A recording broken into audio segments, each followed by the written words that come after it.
from the Hello Kitty doll, which became the container for the victim's skull. The victim's head was placed inside Hello Kitty's head. People, normal people, modern society is much more macabre than you might think.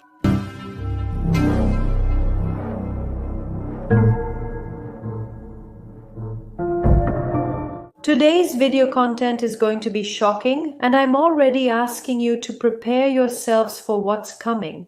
Today I'm going to open the documents of the Hello Kitty case here with you.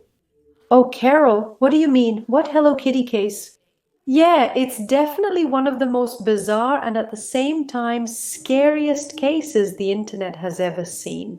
And it involves a character who is also surrounded by millions of mysteries. I'm talking about her, the cute little Hello Kitty, the adorable Hello Kitty, which in Brazil we call Hello Kitty, right? This was one of the cases that shocked Hong Kong and the whole world as a result, and it shows the worst and darkest side of humanity.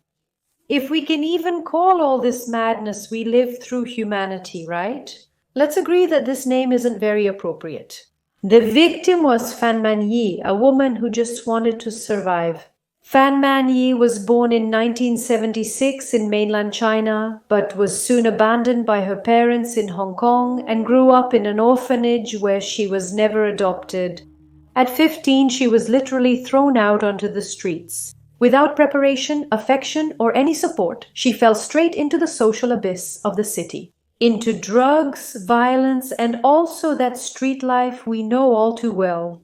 She worked at the Romance Villa brothel in Sham Shui Po, which is one of the most densely populated and impoverished neighborhoods in Hong Kong. But Fan was not a delinquent, contrary to what people say. She was a survivor. She tried to escape that life, left her husband, who was also a user and abusive, and got a job as a hostess at the Express Karaoke Club. She left all that life behind to raise a son, and for a brief moment she dreamed of a new beginning. And that's when hell opened up in her life. There was a guy named Shan Man Lok, and he was much more than a drug dealer. He was an active member of the Vo Shin Vo Triad, one of the oldest and cruelest mafia organizations in Southeast Asia. Officially, he was just another thug, but behind the scenes, he operated as a microsatellite of organized crime, with protection, influence, dirty money, and the power to make anyone disappear without leaving a trace. Fan unfortunately got on this guy's radar what could have been just another client turned into a death sentence. In 1999, she was desperate for money, and she made a mistake that I would say was fatal, because she stole Shang's wallet with 4,000 Hong Kong dollars inside, which would be equivalent to about 500 United States dollars. But it wasn't an armed robbery, and there was no violence. She just went there and she swiped his wallet, but even so, guys, there's no way to defend this act. Someone who wanted to leave this life would leave for good, without looking back. Regardless, we listen without judgment. Chan was no ordinary man, he was a criminal entity. And with that gesture, Fan signed her own sentence. He demanded not only the $4,000 back, but also an additional $10,000 in interest. And the debt was obviously forced and illegal, and it would serve as an excuse for Shan to take permanent possession of Fan.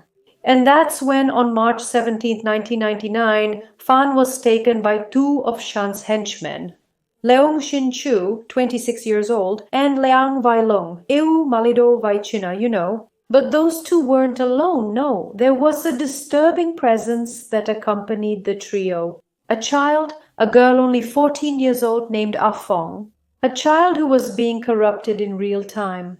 She was taken to an apartment, more specifically to apartment number 31 on Granville Road in Tsim Sha Tsui, which was a 5-bedroom flat rented by Shang himself. Inside, what happened was bizarre, and it wasn't just torture. It was something I would call a satanic ritual, a series of barbaric acts that cannot be compared to anything. In no dehumanization experiment can I reveal what happened in there. And in fact, I can't even mention what happened in there. because after all, this show here is a show for the Brazilian family. So if anyone is interested in knowing what really happened in detail, just look it up. But was this just a petty act of revenge? Or was there something darker behind all this madness?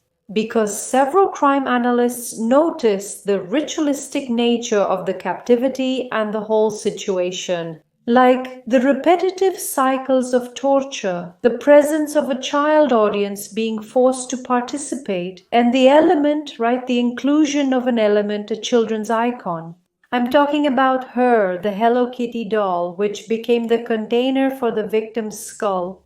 Yes, the victim's head was placed inside Hello Kitty's head. So could this be some kind of code, a way of sending messages? Well, this triad, Wuxingwo, it has historical ties to esoteric practices of domination, including internal cults of breaking the spirit, something similar to what you see in Harry Potter with the Wakruk, you know?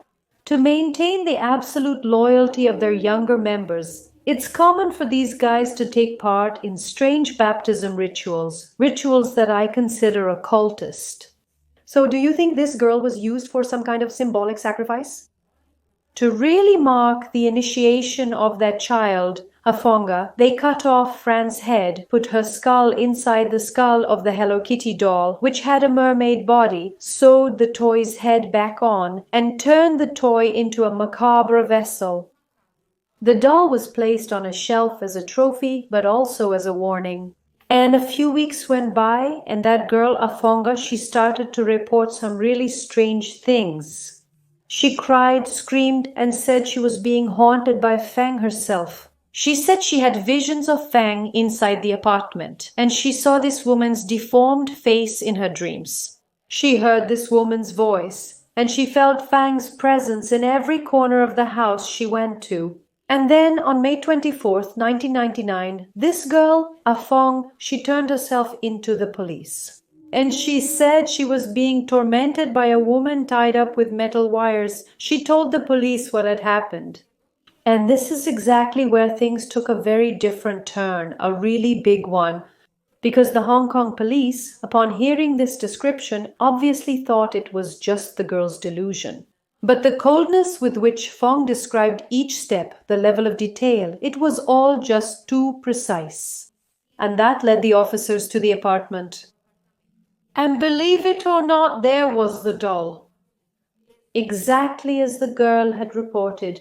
And on May 28, 1999, Special Weapons and Tactics raided Shan's house and arrested him. And they took him to trial, right? A trial that was a farce, because the whole gang was convicted. But one of the henchmen, Ling Xin-chu, was released in 2011, just 11 years after the case.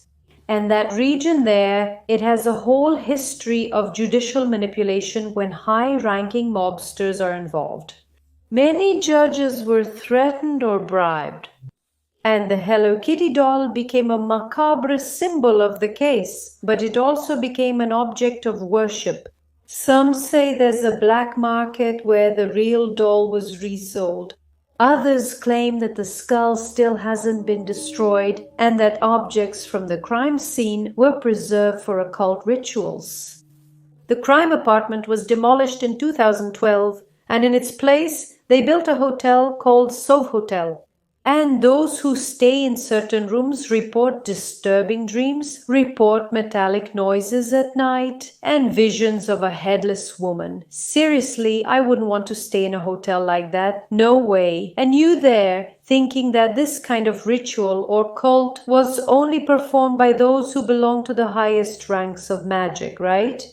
Well, I'm telling you that's not true. People, regular people, modern society is much more macabre than you might think. Rituals these days don't happen on stone altars, but rather in cheap apartments in the name of money, in the name of control, and even in the name of organized evil. And this case is also a reminder that the system, meaning the police, the justice system, and the media, often fails on purpose. That monsters walk among us all the time with clean names, full wallets, and protected by silence. And that sometimes the only scream left comes from inside the head of a stuffed doll. And you there watching me, have you ever heard about this story before? Do you believe in cursed objects? Do you believe that these objects have powers? And if so, why was the head of such a symbolic doll like Hello Kitty chosen for this?